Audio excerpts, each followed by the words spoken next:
Stories like crazy, because everyone has mental health, and everyone has a story, and sometimes they're crazy. Join Elaine Murphy and me, Adriana Prosser, as we talk about dealing with, struggling with, and managing mental health with storytellers who want to share their true life story. Get in the conversation with us and talk to us on Facebook and Twitter, and subscribe on SoundCloud and iTunes. Now, let's smash some stigma. This week we talk with Elaine Gold, a wisecracking deli waitress, hippie, urbanite, mother of three, and a great storyteller. She talks about manic depression and how it's been handed down from generation to generation, and how memories of her mother and her grandmother have shaped the way that she understands mental health. But here, let her tell you the story. So I grew up in a small, hideous town in southern Ontario. I'll call it St. Catharines because that's the name of it. And I had an incredibly idyllic childhood. Well, or so I thought. And I grew up with, my loving parents and two siblings. And my grandparents lived in town, my Bubby and Zadie. And I was extremely close to them. And we would go over to see my Bubby a lot, and Zadie. And my Bubby's name was Clara, and that's what I named my firstborn daughter, as you do in the Jew world. And so we would go over to see my Bubby all the time. And sometimes she'd just be so up and so working, just like, whoa, and I'd be like, wow, this is fun, Bubby. And my mother would be like, it's not going to end well. And I'm like, no, but she's so fun and she's so happy and she's running around the house.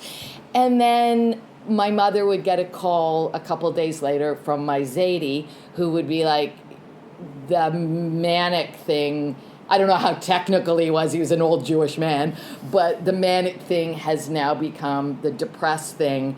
And we'd go over and it was just shocking to me to see this depression, not just because she'd been so manic a couple days before. I didn't call it manic, I probably called it fun Bubby, but it was unbelievable to see that contrast, and she really, really had that.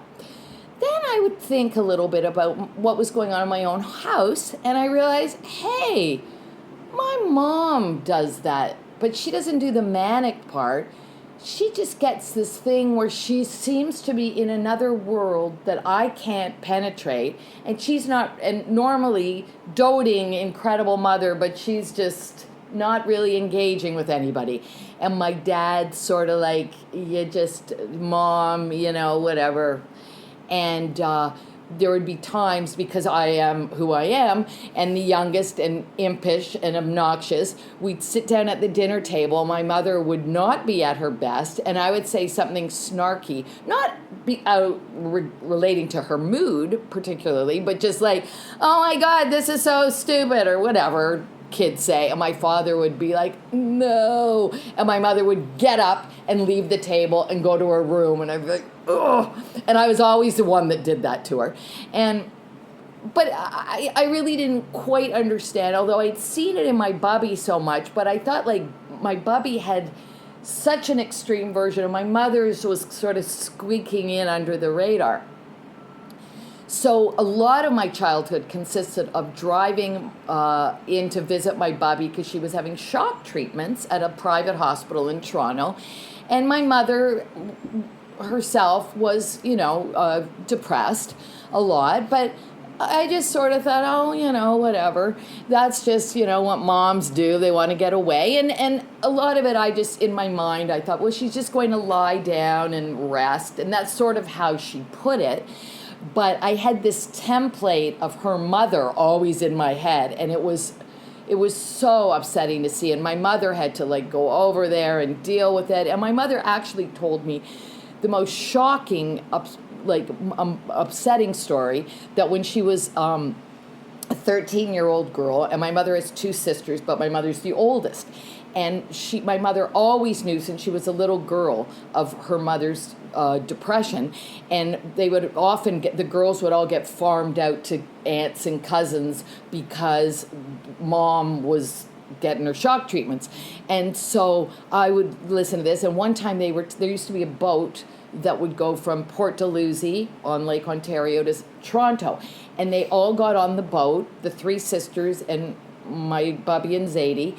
And my bubby had been very depressed that day. My mother was 13, but kind of had to adopt a bit of a more mature role. And got on the boat and then couldn't find her mother.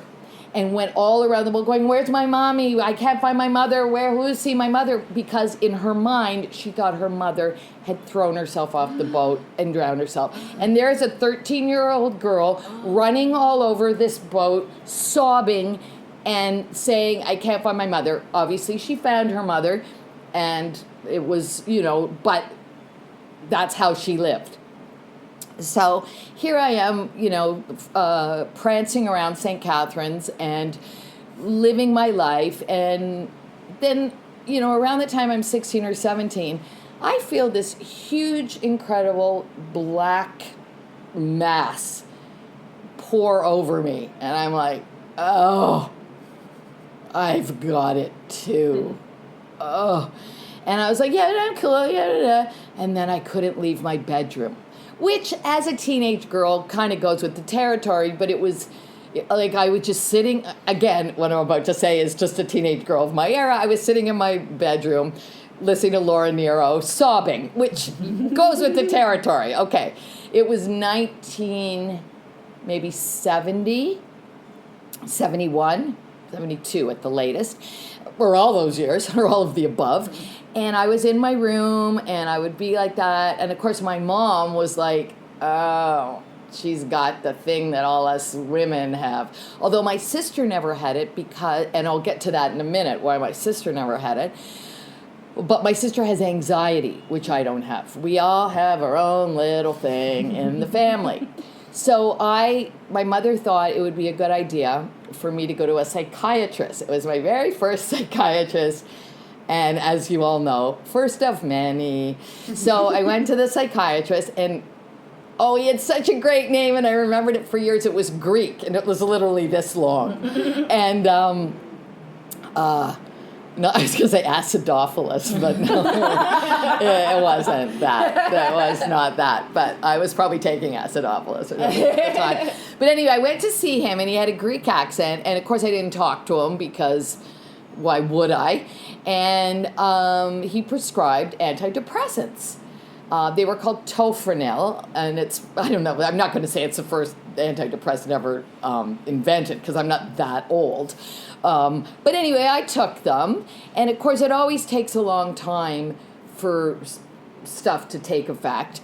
And so I took them, and sometimes I would take a couple extra. And I'm like, hurry up and work. I can't sit in my room anymore listening to Laura Nero. But, it was what I was going to do anyway.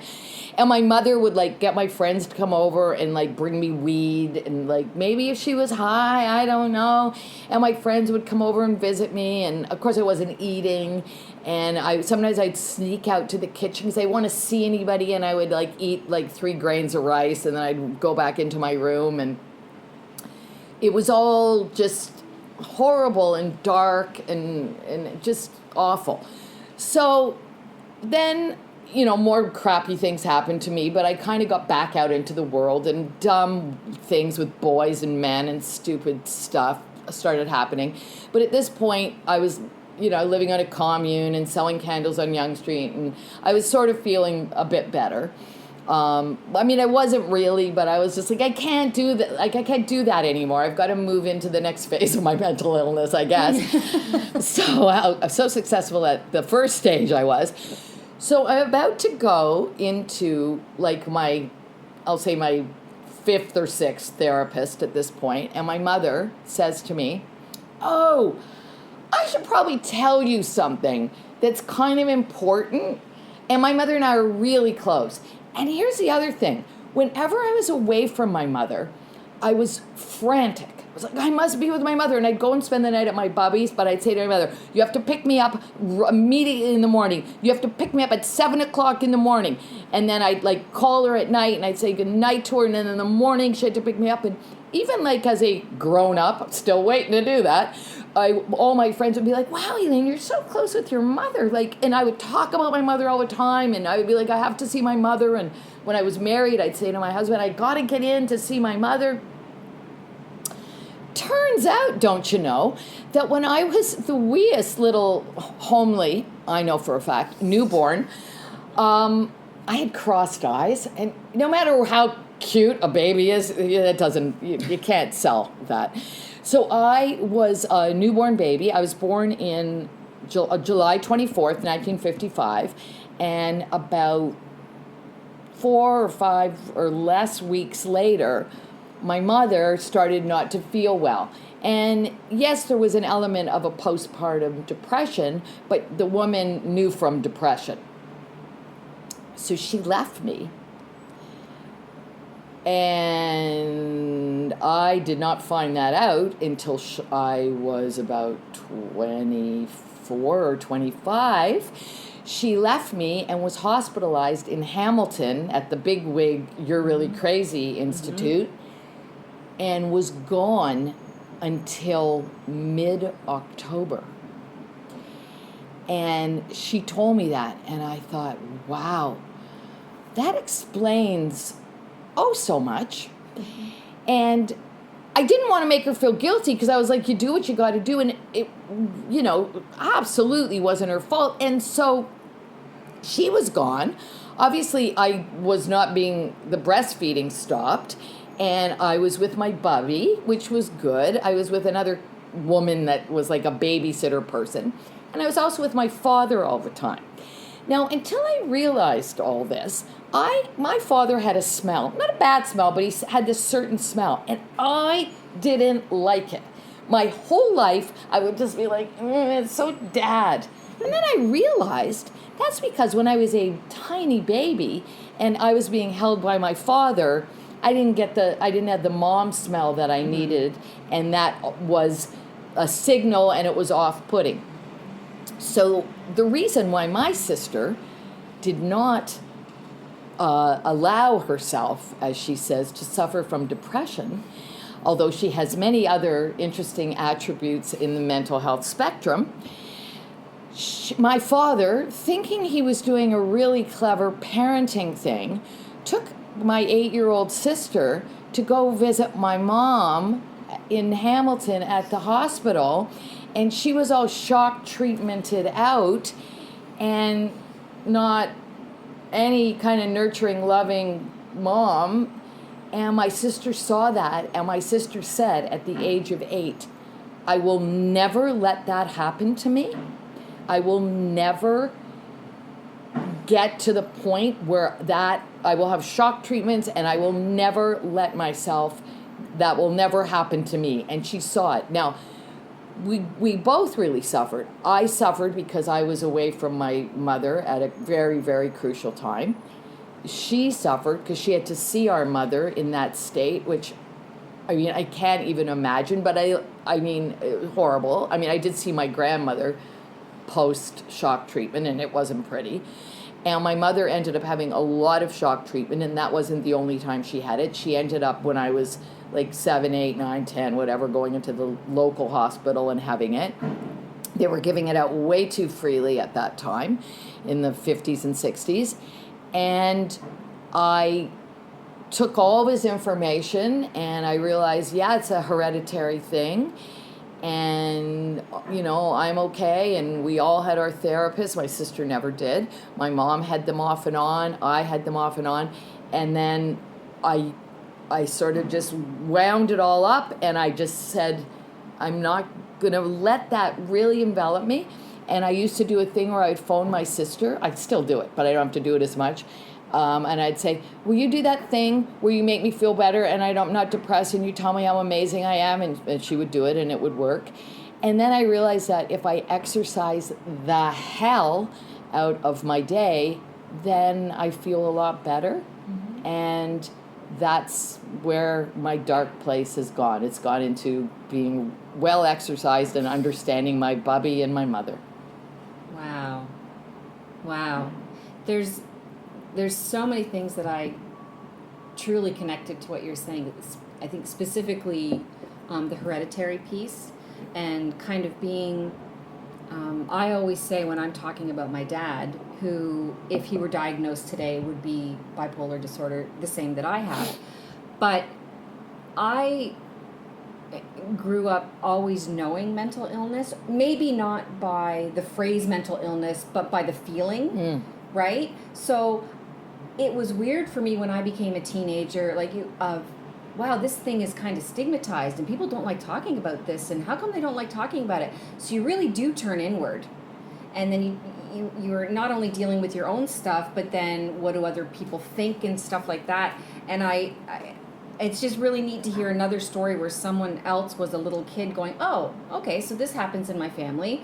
I'm not sure what it is, what it means, where it's going, but okay. And it didn't change. Sounds like it didn't change your feelings for your bubby. It didn't change your feelings not at all. For your mom. And I can relate to that. It was so much a part of who they were. Yeah, and I think, and I sing it from the rooftops that with my dad was the happiest depressed guy on earth. So without that, maybe he wouldn't be the same dad. And right, so I really connected to that. Yeah, and my mother had always a real sense of freedom, and she was very spontaneous. I mean, I don't know how I got this way except for her wacky shenanigans. My father was not a serious guy, and not to say he didn't have a personality. He was an interesting guy and all that.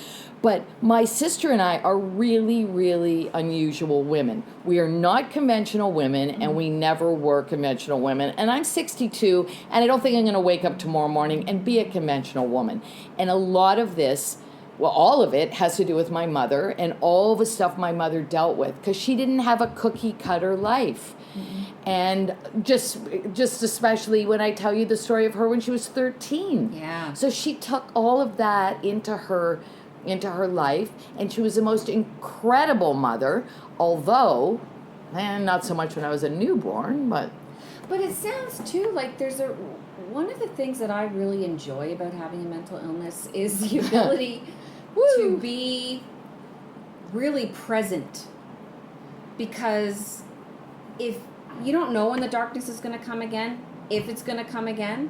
So again, taking a page out of my dad's books, you better try to be as involved as you can be in your life, because you don't know. You really don't know, because despite medication, despite shock treatments, despite therapy, despite willpower, you don't know, and you could wake up tomorrow in that dark place. And so you better make the best of what you have. And that's exactly how I run my life. Yeah. Because I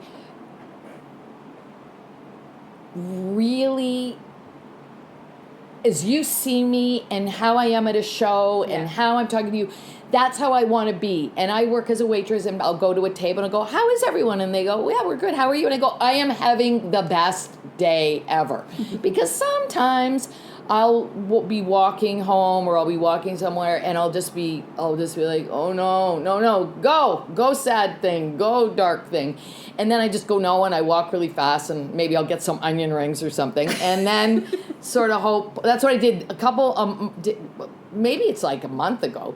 I was so sad, and I got enveloped in this sad feeling, and I had to do a couple of errands, and I said, you know what, I think some onion rings will make me feel better. I don't know. It was just a shot in the dark, and they did. I was like, okay, I'm having my onion rings. But whatever. So I just try to do that. I try to really engage in my life and really have great connections with people. And if I'm not going to be good at that, then I just stay home. I'm inspired by that, because I talk a good game, but I'm not always great at it, and I hide a lot. The times that you don't see me out and about doing my thing, I hide a lot. And so when I hear you, or I see you, or just, a lot of these amazing people that I've met over the past couple of years, is that, you don't want to let those engagement opportunities go by, because that's what makes you feel alive, because depression makes you feel not alive. And also really isolated. Yeah. And lonely, So those engagements are not just about like life passing you by, but like quality relationships and not feeling alone. Because again, that seems to be a common theme, is just feeling really isolated in your own sadness. Yeah. But to get out and like just like what this podcast is about, is not necessarily giving you the divine answer, Right. but that knowing that you're not alone. Exactly. And the other thing that really touched me is the fact that your mom was just like, what can I do? And that she invited your friends over. She was cool with pot. That's freaking cool. And it was just like, let's just, like, spaghetti on the wall. Like, what's Yep. going to help? Yeah. That is a great mom. Yeah. Especially in that era. I Yeah, have but to don't say. forget, my mom Went through it. she right? knew from whence she spoke. And I'm sure she was thinking, oh my God, my baby has this too. Like, she was probably expecting it. And I say, one of the only reasons my sister, and she still says to this day, because we talk about it all the time, because we love our mother. She's been dead since 2006, and she had a terrible, terrible thing happen to her in 97. She had a massive, massive stroke, which she lived with for 9 years.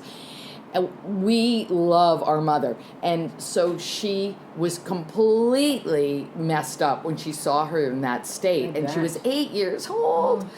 So we always say we don't know who had it worse, me getting pulled off the boob or her having to see her like that. Hard to say. Hard to right? say, yeah. But it's amazing, like all of these experiences obviously shape us, and then the illness, and then just your own ability to handle or manage, like all of those things. It's like a tapestry of what makes a person. But I think that being able to share these kinds of stories, and again, I know that our listeners are always commenting on being able to attach themselves to every story in some way. Mm-hmm. Everything that I've heard over the last however many episodes we've done, and today's no different, is there's something unique that another person can connect to. For sure. I also am a huge, my mom and I are like thick as thieves. We call ourselves the Gilmore Girls because of the TV show. We have matching pipes. I gave her first dildo for 40th birthday. Like, we're sisters. Like, Right. It's a little bit ridiculous. Yeah. So I totally get that. And immediately when you were describing how your mom's just like, what can I do for my baby girl? Yeah, that's right. I don't care. Break Yeah. through doors. That's an illegal drug. I don't fucking care. Give it to her face. And back then, this was in the early 70s. I mean, people were smoking weed, but no one was talking about it being legal. Right, Like, right. that was not on the table at all. And my mother, we used to talk on the phone, like, and she was, most of the time I was in Toronto and she was in St. Catharines, so it was long distance, right? And we talked on the phone, we would talk on the phone 2 or 3 or, however many times a day. And I don't know if you're fans of Jewel. Remember Jewel with the little snaggly teeth? Yes. So cute. And I remember, and I mean, I'll maybe even cry telling you this, but she has a song, and one of her big songs, when she's putting the pancakes and putting the jammies on and getting that whole thing and that song. And she said, I called my mom, I called my mom, but she was out for a walk. And that I remember hearing that song after my mother had her stroke, and she was always out for walks, and she wasn't, and that line got to me. And then I thought, I guess one day my kids will hear that, because I'm always out walking. My kids will hear that song. Oh, that's my mom. But I remember hearing that because we talked all the time, and she was always out for a walk. And I remember the first time I heard that song after her stroke, I remember thinking, oh, she's never gonna walk. And I don't even know how that line even got into my thing. But we were constantly connected in a way that was unbelievable.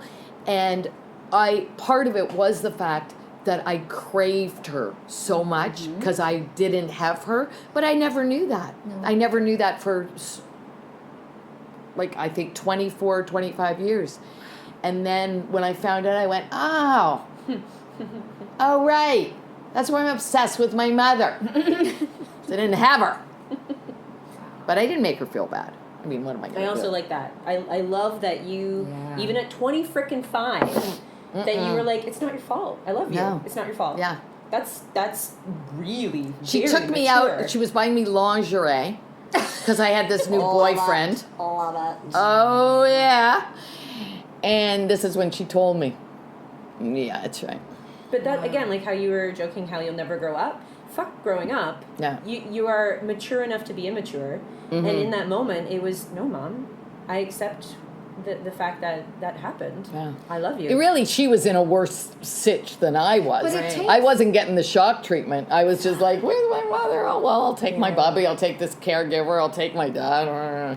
It takes tremendous maturity, though, too, whether you're, 10, 25, 62, whatever. It takes maturity not to blame a parent because not make it about you. what it isn't about, right? Yeah. And that was and just quickly, my dad told me when I was in my early 30s that he always blamed himself for giving me his bad blood, is what he used to call it. Yeah. Because when I was a teenager, I used to go to them and say, I think I'm sick, and they would say, no, you're not. You're fine.